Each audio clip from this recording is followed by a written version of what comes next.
Doom 2016 was a desperately needed revival for first-person shooters, and just when we thought things couldn't get any better, the Doomslayer returned in March 2020 in Doom Eternal, where the Slayer would save Earth from hell in more ways than one, revolutionizing the genre yet again with its innovative, tactical, and breathless movement-based action. Many YouTubers made their careers off Eternal, and it birthed a whole new subgenre of Doom clones all over again, from Fashion Police Squad all the way up to Turbo Overkill. Somehow, it had revolutionized the genre twice in the span of 5 years. Now, in a perfect world, we could all be happy that we got 2 great Doom games within 5 years of each other, when other Doom fans had to wait a decade between Doom 2 and 3, and 12 years between Doom 3 and Doom 2016. But a vocal minority of folks were extremely disappointed by Eternal's emphasis on tactics and speed, a bigger story, and even platforming, saying that the story doesn't matter in Doom, the game looked too cartoony, it lacked freedom, and it just wasn't a Doom game. Now, everyone's entitled to their preference, but I began to see a disconnect between the rhetoric being used and people's actual gameplay that was supposed to be supporting this rhetoric. Players were stubbornly refusing to engage almost any mechanic other than double jumping and shooting like they were still playing 2016, and I began to suspect that what was keeping most people out of the fun zone, as they'd called it, wasn't high expectations, but actually low expectations of what they thought a Doom game should ask of them. Worse, these folks were willing to sacrifice their enjoyment on the altar of stubborn adherence to, well, what worked the first time should work forever mentality, which doesn't work on many games, much less should it. So I had to ask, what was so different about Eternal, or at least seemed to be so different that people would have such a vitriolic reaction to it? Eternal was a little more involved than 2016 to be sure, but I never felt like I was being bullied, and I can be a little sensitive to that. Lord knows that dying a million times on ultraviolence in my first Doom 2016 playthrough, and having to take the armor handicap in Eternal's Conmaker boss fight did no wonders for my ego.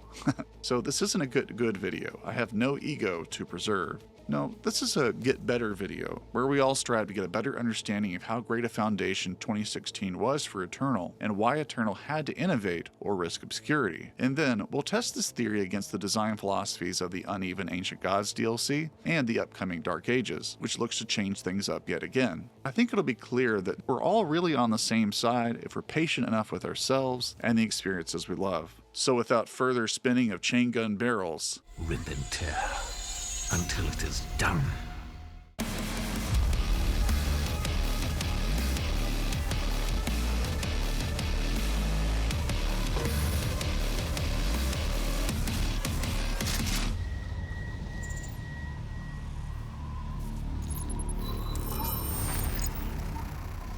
So if there's anything that we should all be able to agree on, Doom 2016 and Eternal have immaculate vibes. Doom Guy's aura is unmatched, and he's all decked out in 80s action hero cheese. He's got all the swagger of an angry old white man who just wants these demons off his lawn. Mick Gordon's droning, head-banging 2016 soundtrack is a character unto itself, immediate and driving the action like few games before it. Badass is the term you often hear, and for good reason. The adrenaline rush it gives you during combat and the Pavlovian satisfaction of the At Doom's Gate track hitting once you've completed a mission are just mouth-watering. Doom Guy's aura is so consistent with how the game plays, and that gameplay in turn is the story. As John Romero says in his Doom Guy Life in First Person book, it was mystified when Doom got taken over on the sales charts by the point-and-click adventure game Myst. To them, the player was in charge of telling themselves a story through the actions they took, not being told a story by the game as Myst did. And for Doom 2016, director Marty Stratton realized that in Doom, the player feels like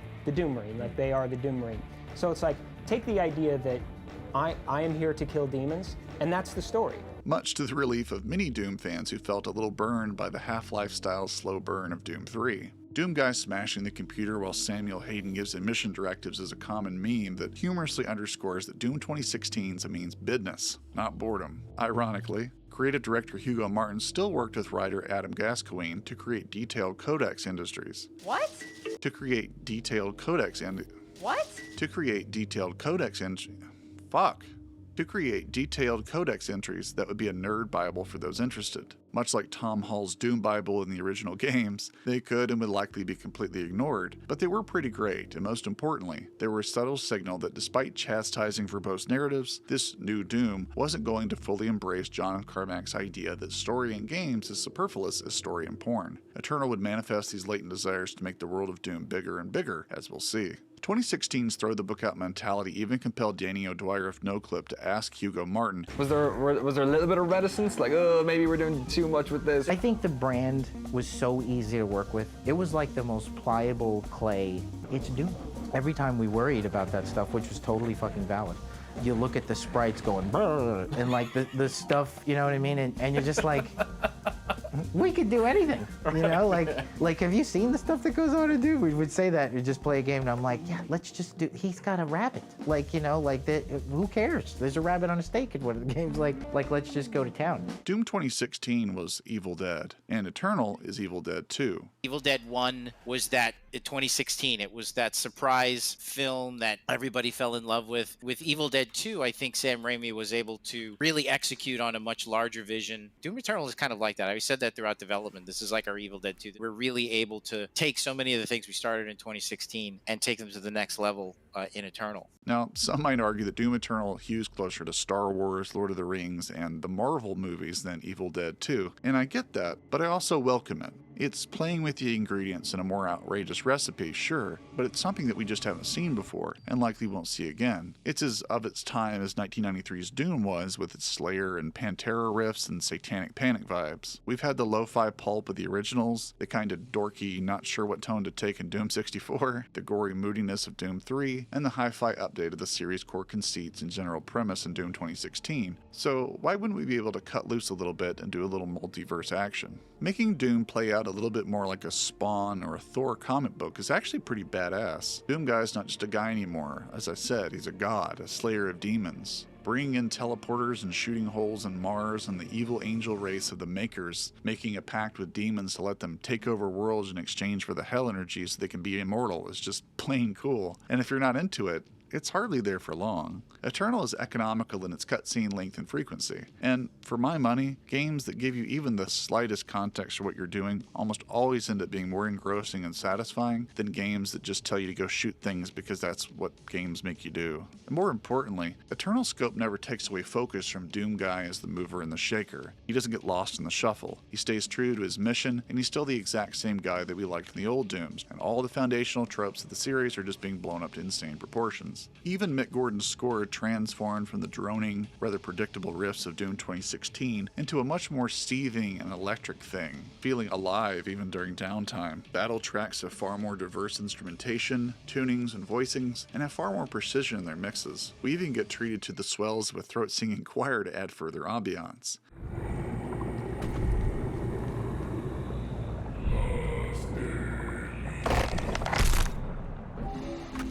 The whole thing just feels deliciously over the top and metal, and yet clearly an intentional, focused, and artful combination of moods and textures. In my humble opinion, Doom Eternal lets us inhabit the power fantasy of a metal album cover, even better than any other Doom that's come before it.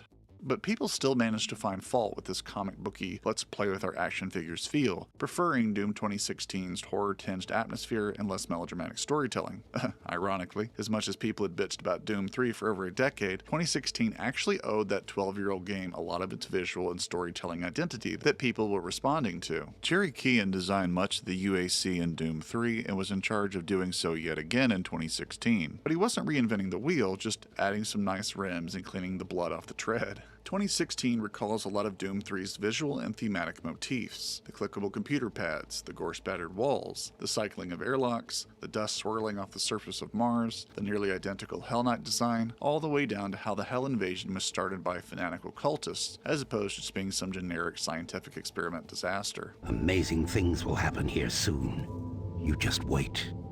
It's all true.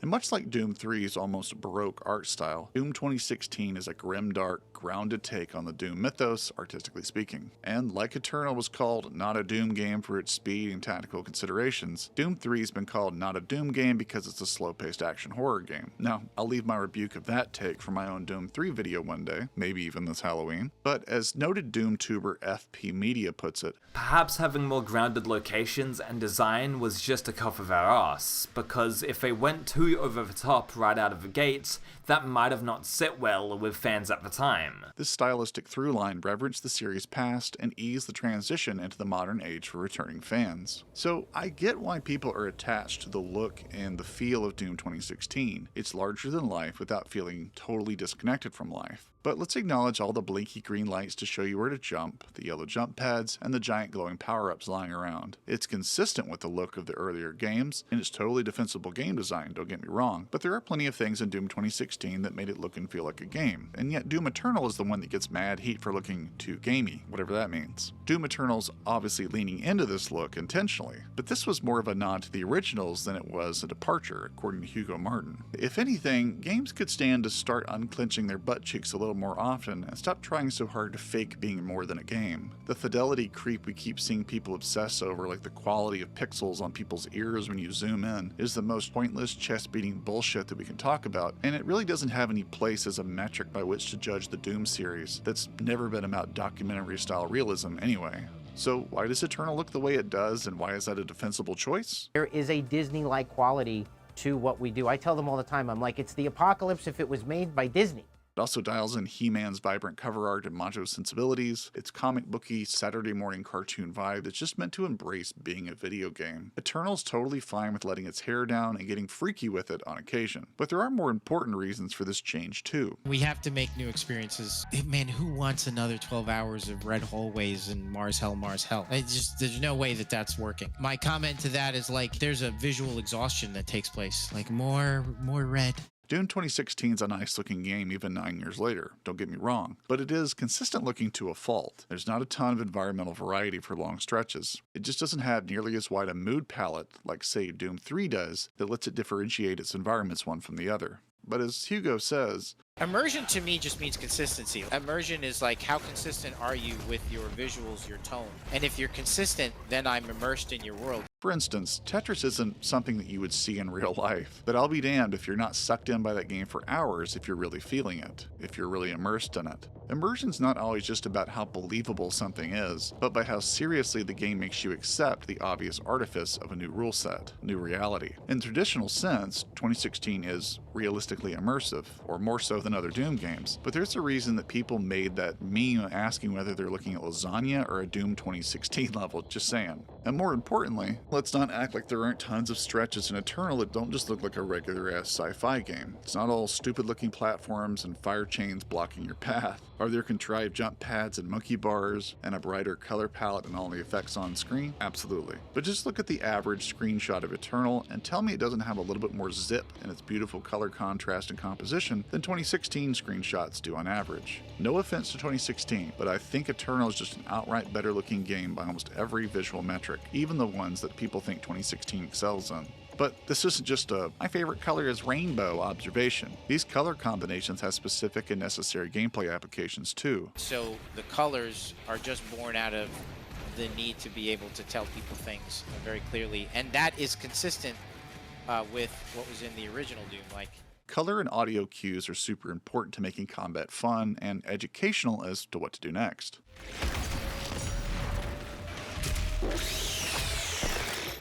Ping sound occurs when enemies' weak points are destroyed, and tutorials intentionally stop the action cold so that you don't miss a thing. And I've heard people mock these tutorials because they tell you how to play. So what's the other option? Just push you into the same fight with no help, or make the boss so simple it doesn't require any higher thought? Ridiculing a game for acknowledging its own contrivances and then ignoring them so you can claim the game is trying to be withholding isn't discerning fan allegiance to real Doom games. It's stubborn, entitled, and prideful. It's almost as if players took this as an insult to their intelligence when they couldn't just walk into a fight and do what came naturally. The speed of the combat dictates that everything in the game has to be loud and fast and obnoxious, kind of, so that way you could register it in the speed and it could get the hell out of your way.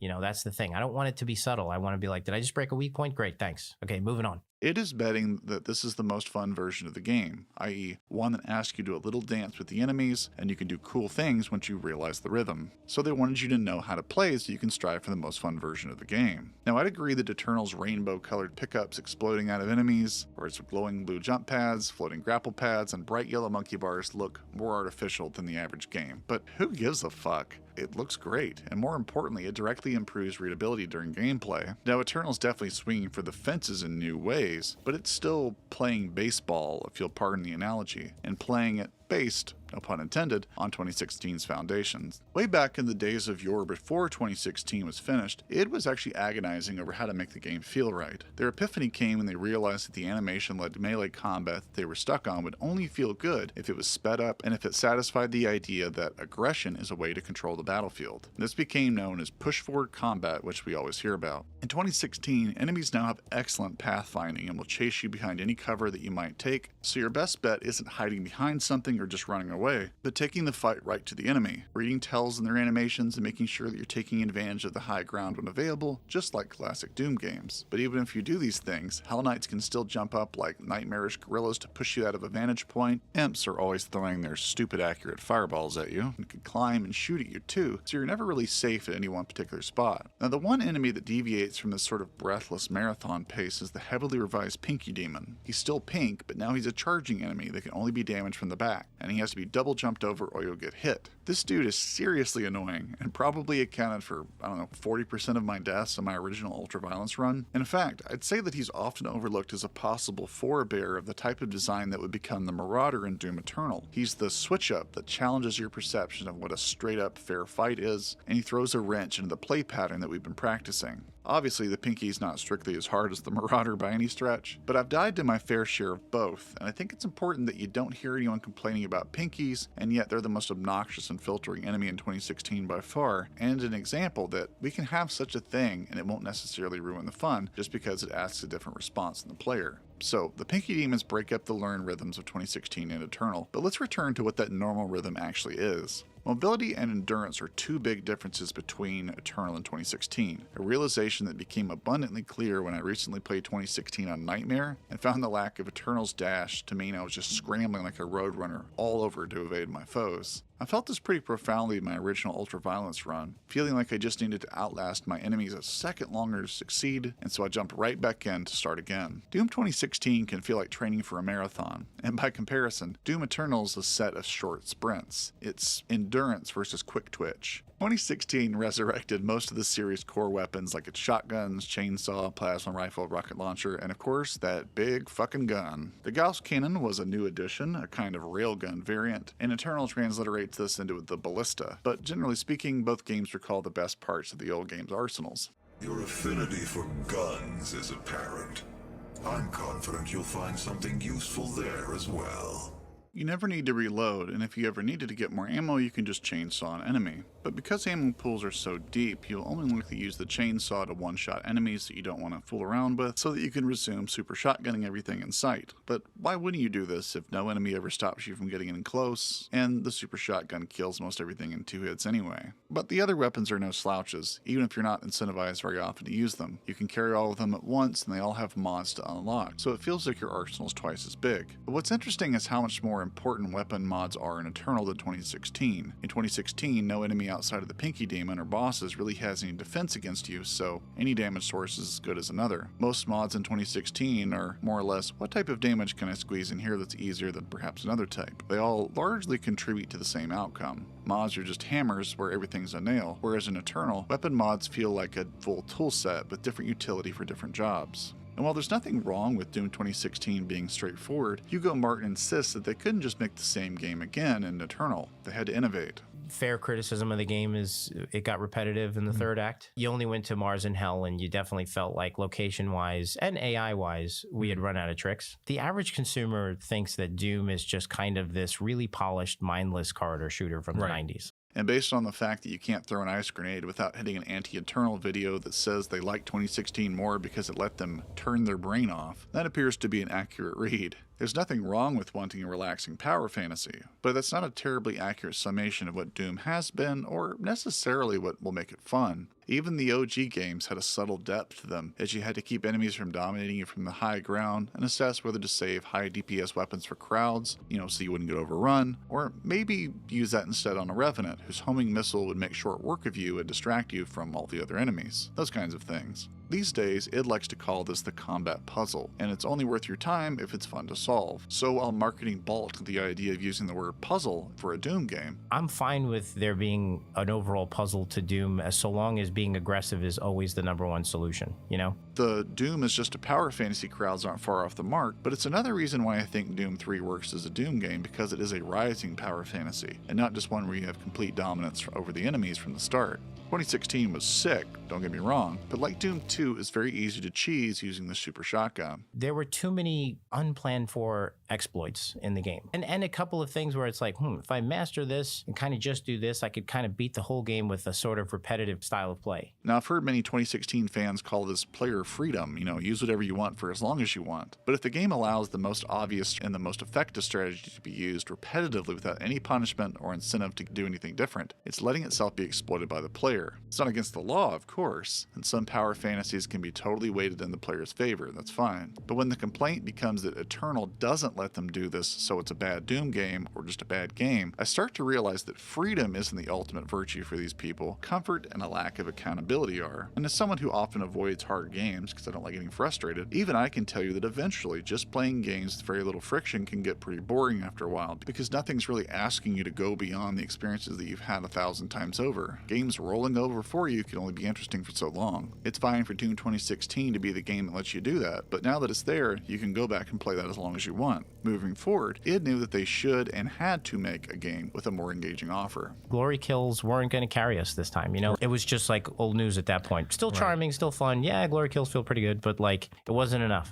In development, Eternal didn't get fun until the enemies actually started asking a little bit more out of you, and in turn, they could start giving the player more optionality for how to defeat them. Your ammo stores are lower by default, and the chainsaw is now a recharging item that you can just one click to use on the always respawning fodder enemies, or bigger enemies if you picked up enough extra fuel. Chainsaw kills refill 20 health and about half your ammo now, and it's a regular part of your routine that you'll need to refresh your stores by finding a little guy to carve up to keep the fight going. People bitched about this, but it actually adds a lot of tension to fights, like this footage here where I'm scrambling with no ammo to keep from dying while trying to track down a fodder enemy. Then when I find one, I'm replenished and the momentum swung right back into my favor. I've snatched victory from the jaws of defeat. Other new features are the Super Shotgun's meat hook grapple, which can pull you to enemies, and eventually be upgraded to set enemies on fire and drop armor as you damage them. Monkey bars combined with jump pads to give you this new avenue of near flight at times to keep high above the action, and it can be used in concert with the new dash move, which really makes 2016 feel inert by comparison. Watching people chain link themselves across a scaffolding of flying enemies without falling to the ground in a whole fight may not feel like Doom to you, but I'd be hard pressed to care if it's this fun to pull off. You've also got a flame belt that sets enemies on fire so that they drop armor, and supplementing your returning frag grenade is the impossibly useful ice grenade that freezes every enemy in their tracks but the Marauder. Both of these options add so much tactical consideration to make every enemy a potential resource fountain. Melee's also been rebalanced, so you can't just punch a fodder enemy into submission so you can glory kill them. You can now just knock enemies back for no damage, unless you're using the recharging blood punch, which is this sort of super powered high damage punch, and it turns enemies into health pickups when they die.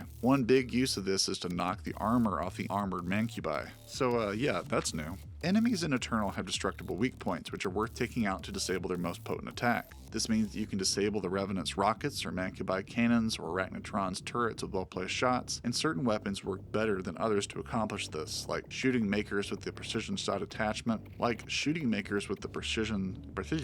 shooting a grenade into a Cacodemon's mouth to make it glory killable in about 1 second. Now, many players complain that this weak point system was too prescriptive, and that there were too many hoops to jump through to weaken enemies and actually get past them. You could no longer just hold the trigger down of your favorite weapon and strafe enemies until they went away, or so they say. Super Shotgun was kind of the solution to everything. I'd be lying if I said that was part of the plan. Now, the Mancubus, for example, the last time you could just walk to him with the Super Shotgun, go bang right in his chest. In the belly. This time around, he pounds the ground with like a AoE blast, and he does it so fast that he does not want you near him. Eternal encourages engaging with falter effects caused by your grenade, rockets, or the blood punch to really get the leg up on your enemies. Instead of viewing these enemy upgrades as merely obstacles to get through, they really should be thought of as simply more specific ways of expressing the roles that these AIs have had since the original games. Not only that, but these are weak points to destroy so that you can actually make enemies less potent than they were in the previous game. They don't have more abilities than you've got the ability to freeze them in place, dash all around them, jump high above them with the monkey bars, and also pull yourself across the arena to them and blood punch them them if necessary, and use a recharging chainsaw on them, and they have more ways to be downgraded via their weak points. How is any of this sounding like the player is too disadvantaged and they have no freedom about what to do? Are we really complaining that the game asks you to appreciate all the cool stuff that id Software has added in here because there's a lot of it to do and that's just too much to handle? I didn't think in this day and age we'd be spoiled by overchoice, but here we are.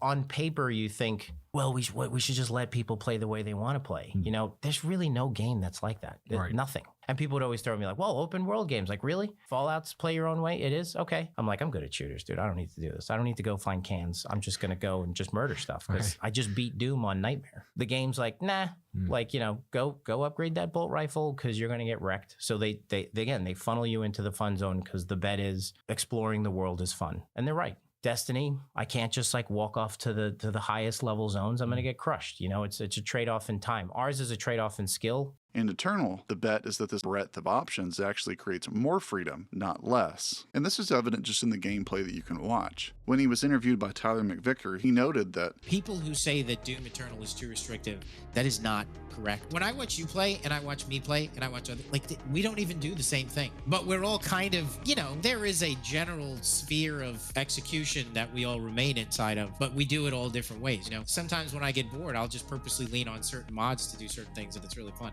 Hugo even points out that the game isn't so rigid that only one strategy works per enemy. There's flexibility and improvisation opportunities all over the place. Take for instance the Carcasses, whose shields reflect everything but plasma fire. You can just maneuver around him and kill him from the back without blowing up his shield. You can also do this with the Pinky. So not only are your base mechanics extremely versatile, there's also a very meaningful rune ability metagame that's going on underneath the hood that can break your playthrough wide open if applied correctly to your Doom guy. The rune upgrades are now much more like RPG buildcraft, like ones that give you advanced mobility while in midair, or slow down time when you're near death, or make your blood punches drop more health. That's to say nothing of how much more depth there is when combined with the auto shotty or the grenade launcher that staggers cacodemons with the one shot for a follow-up kill. No enemy takes no damage from anything, and most take the same amount as any other. It's just now that you've got more optionality that rewards skillful aim, like shooting turrets off arachnotrons, or headshotting the floating maker drones. And that's just to name the most obvious applications. There's all sorts of strategies and sub-strategies and backup plans if something doesn't go right. I personally had to swap out my rune abilities quite often to find the best build, and I landed on the one that slows down time when you're low on health to give you time to find a fodder enemy to chainsaw for that health. I also chose the one that slows down time when you're in mid-air, and my favorite discovery in the last playthrough was the rune that gives you a speed boost after a glory kill, which is just broken.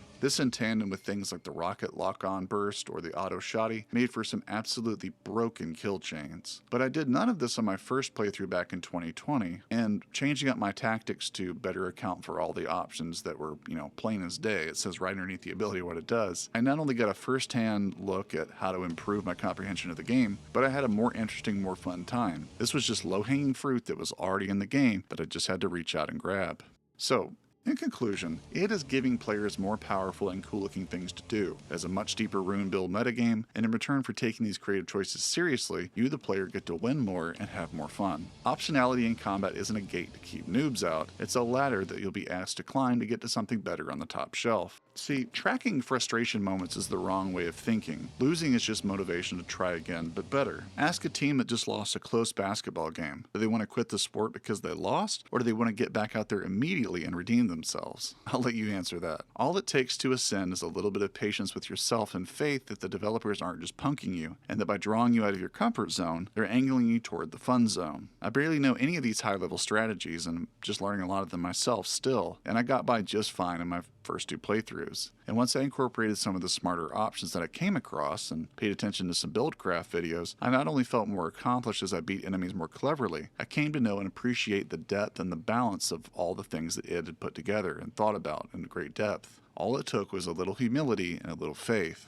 To give you an example of a similar trajectory, I used to hate the first Dishonored game, just despised it. It was too easy to get seen, the movement was clunky, and all the cool MSIM things like infiltrating a mansion as a rat or possessing a guard to do something that would open up another route just seemed like so much work when I could just blink up to the roof and enter that way or just kill everything in sight. It just felt like doing the more fun version of the game was just too hard to set up and more trouble than it was worth. Like you had to set up the perfect Rube Goldberg invention to do all the things that, they showed off in the trailer or in the speed runs that made this game look unique and interesting. Now that I've watched some Doom Eternal savants, I can see why people are a little intimidated and a little underwhelmed with their own performance. But to take others' competency as proof that the game just requires too much from the player still feels like holding on to the idea that Eternal had to be 2016 but prettier or bigger, and it's just disingenuous to presume that Eternal wasn't interested in anything but elite player participation. So yes, I can understand why people feel that the series owes too much to Quake and Unreal Tournament's emphasis on movement outside of just strafing. That's a real thing. But when you say that Eternal is now a betrayal of Doom when it actually makes for a much more entertaining version of a game you said you'd already liked before in 2016, I start to raise an eyebrow, and then when I see endless footage of people forgetting their tools for hours and complaining about the slightest instruction to do things a certain way, or even in a more fun way than what they're doing, I start to wonder if these people can handle anything that doesn't just let them run roughshod over it in a straight line and hold the trigger down. I say that condescendingly because I know it's not true, and it's not what they expect of many other series, so why is Doom the one series where people are feeling so comfortable having such a low expectation of? Does it go back to Hugo Martin's appraisal that a lot of people think that Doom is just a mindless corridor shooter? Perhaps. I bought this game in the vaguest and most vain hope I would not be troubled with thinking and puzzles and platforming. I just wanted to kill. You were never one of us.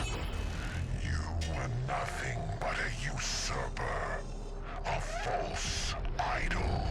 And if you simply feel that Doom 2016 is just more faithful to the originals, I think you're right in the sense that it replicates that type of gameplay on a more one-to-one scale. But I also see a lot of 2016 diehards acting like Eternal took something from them when 2016 still exists. Interestingly though, I rarely see someone complain just about Eternal's story or just about its gameplay in complete isolation. So it's likely that the whole package has a sense of escalation that feels unwelcome to these people who prefer 2016. This is a good thing if it's all kind of a lump sum frustration, because I think this frustration is treatable if we adjust our expectations by realizing how Eternal's priorities are foundational to good game design in general and have the best interests of the series at heart. Now, if all this just sounds like fanboy cope to you, I do have a couple more contrasts for you. The first being the Ancient Gods DLC, which I think strains the balance that Eternal got right by playing into the exact criticisms of excess that the 2016 fans had of Eternal. Not only that, but the design of the upcoming Dark Ages seems to show that it recognizes that as proud as they were of Eternal's balance, perhaps there's an even better middle ground between 2016 and Eternal's design that can appease both camps.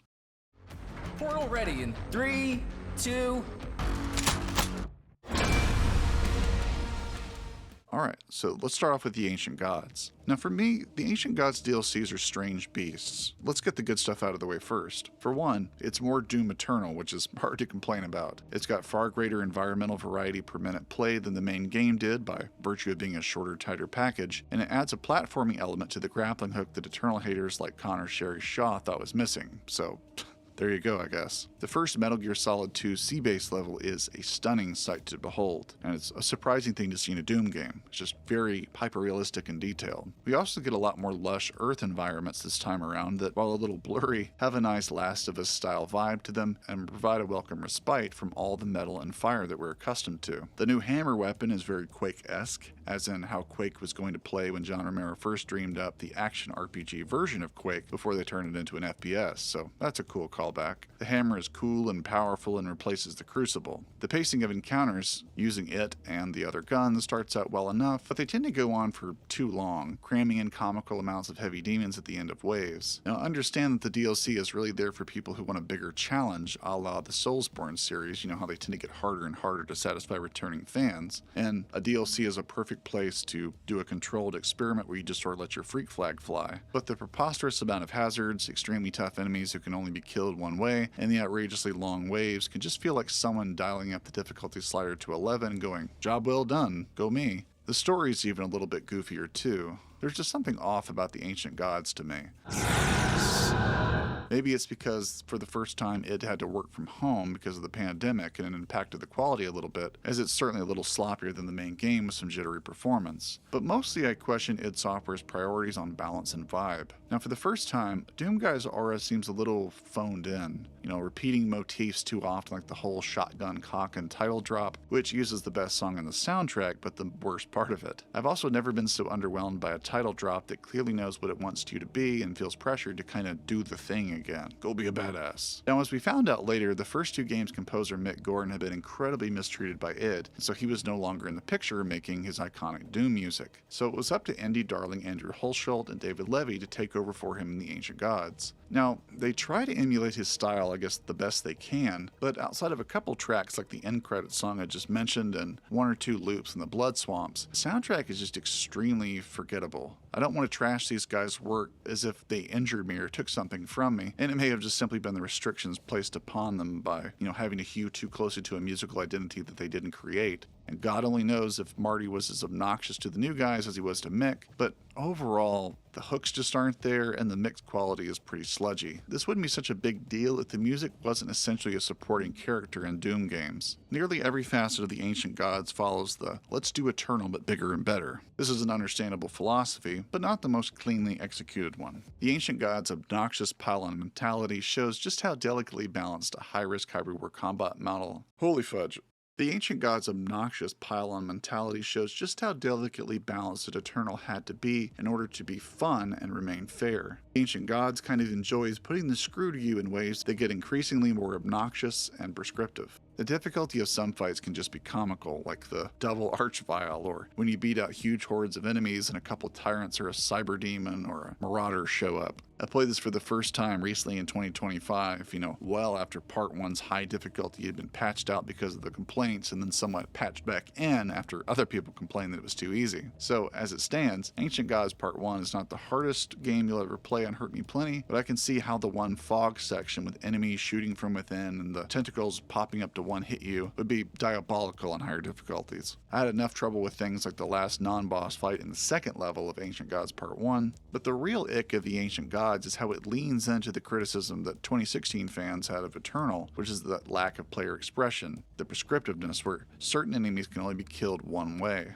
So let's talk spirits, the game's worst enemy. These guys possess enemies, giving them double health and immunity to staggers. Once you've killed the enemy they possess, you're given a very short window of about 2 to 3 seconds to kill them before they possess another demon, and the only way to permanently end them is by using the plasma gun's microwave beam function. So that's right, this enemy has a very short window to be vulnerable, and the only mod that works on it takes a while to finish the animation, and often auto-targets the wrong enemy if you slightly move around to avoid incoming damage from your back, messing up the entire process. Now, I get the visual joke that it's supposed to look like you're ghost busting these guys, but often barely surviving the double health and immunity to staggers on hyper-aggressive enemy types just to have to stand stock still with a sliver of health remaining and hope to not die is not peak game design. It's also an explicit rejection of the main game's optionality, precluding any high-risk, high-reward strategy like the Armored Mancubus did, where, blood punches would knock out his armor in one go, but you had to get close to him, that kind of thing. Whereas the Marauders and Pinkies and such each have a plethora of different ways to take them down, this enemy only has one, and it shuts off almost all other forms of damage and mechanic engagement that pushes it to the point of infuriating luck to get past them. Point being, the Ancient Gods proves that hard for the sake of hard is not in its best interest with the current formula that they're iterating around. This is something that Hugo Martin made a point of to avoid in Eternal. Again, our goal is not to make the game hard for no reason. It's to give you something to master. And now, those are the frustrations I have with the gameplay that echo some of what 2016 fans said about Eternal, but I also have story criticism for the Ancient Gods DLCs that echoes their criticism of Eternal's story as compared to 2016. Non-believers! You will not save them from their judgment.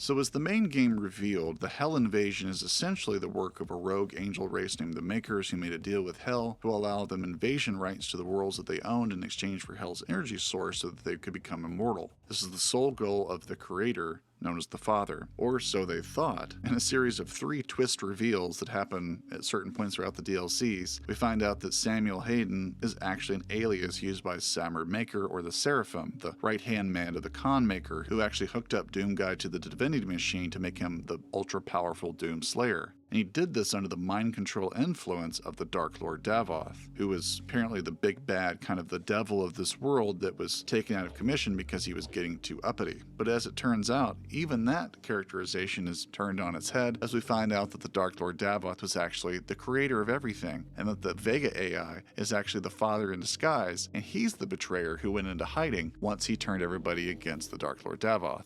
Tell him. He is the first being and my creator. When he fell, I ascended.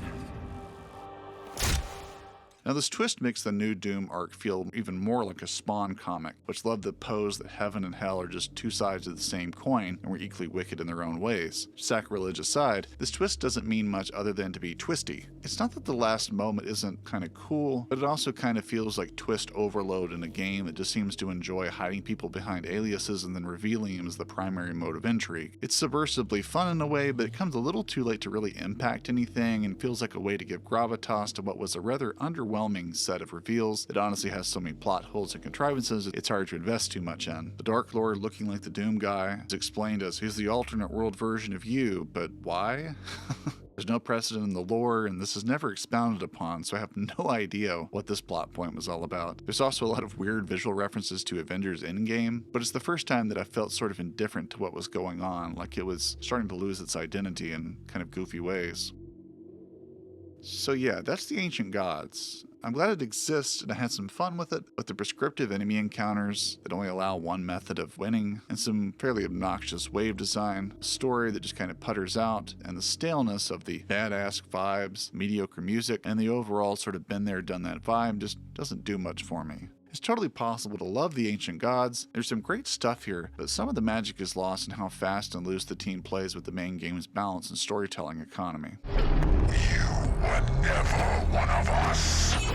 By the end, it just felt a little empty. So I'm curious how the Dark Ages is going to pan out. Yet again, the combat model has changed. Instead of push-forward combat, now the goal is stand and fight. The footage so far looks a little bit more slow and deliberate, with a timing-based parry system instead of an outright glory kill system. Now, despite it being a little bit more defensive and ground-level game, with a shield and some shotguns and a lot more strafing, I hesitate to say that it looks less chaotic, as I just saw footage of Doom Guy throwing his chainsaw shield. As I just saw footage of Doom Guy throwing his chainsaw shield over a ravine and got stuck on the other side, and he used it as a grapple point to swing over and into the enemy horde. And that vibe just seems a lot more like Gladiator-style Quake Deathmatch. So that seemed pretty outrageous. Let's also not forget that you're going to be piloting giant mechs to fight giant demons and flying on a dragon. What I think is most important to note here is that it is going with another discrete gameplay model, and it speaks to how they didn't view 2016 as an aberration needing to be corrected any more than Eternal is a bad game that just needs to chill out and be more like the Dark Ages.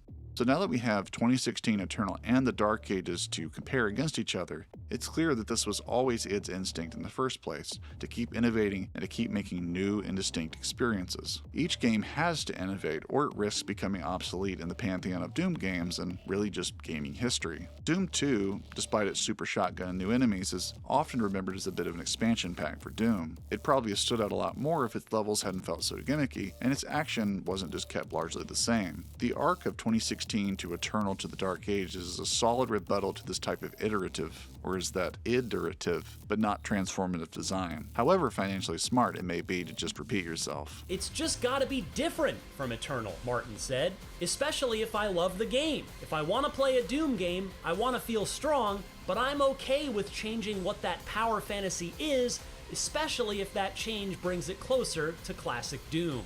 Eternal had to be the way it is to make a name for itself, and not just by repeating what 2016 already gave players. Let 2016 be what it is, and let Eternal stand on its own merits as well. Doom 2016's advantage over Eternal is certainly accessibility. Shoot, stagger, glory kill. It's fun, and it should be celebrated as such. Even though Hugo Martin thinks the game in retrospect was too exploitable, too repetitive, and too visually exhausting, he still wouldn't change a thing about it. If you were to remake 2016 now, what would you change?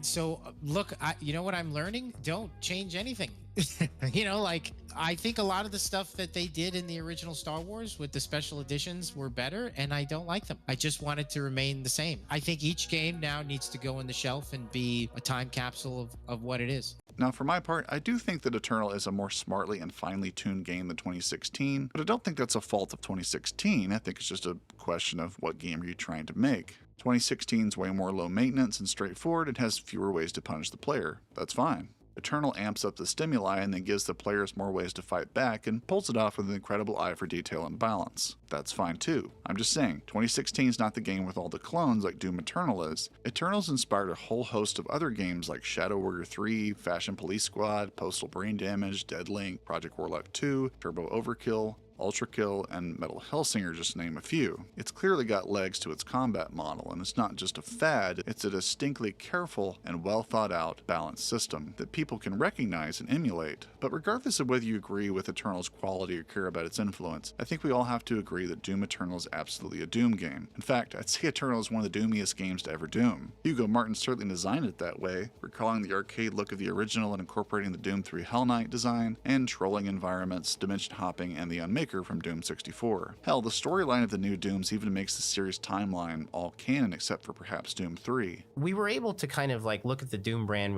from a 50,000 foot view and take everything about it and make it into a game that was like an homage to the brand overall, every aspect of it. Now, I get it if you don't like the platforming or the jumping around movement, but aggression controls the battlefield yet again. Sure, Eternal's a bit more tactical and less strictly old school, but Eternal is an inevitable, necessary modern evolution of the improvisational, split-second decision-making that characterized the original games, where you need to be aware of traps, vantage points, consider which weapons are best to use on tanky or projectile throwing enemies, and all the rest. And even if these old games weren't all that, and Eternal was just a rogue agent, you still got the joy of killing cool demons with cool sci-fi weapons. I'm just saying, we've lived through the Plutonian experiment, Sigil, and extolled the virtues of tough episodes like Thy Flesh Consumed. Eternal's just another day in the damn Doom office. Doom has always been good. It's not changed with 2016, it's not changed with Eternal. Anybody who tells you otherwise needs to check how much fun they are at parties, because they aren't invited to the parties that I definitely hold, because I definitely have tons of friends and I'm not just a homebody who rants to the internet for money. He is worthy. So whether you're playing Doom 2016, Eternal, or the Ancient Gods, whether running and gunning, pushing forward, blood punching, dashing, or fighting the devil, fallen angels, giant mechs, or dragons, Doom's fun is eternal. So go be a part of it. Until we see each other again.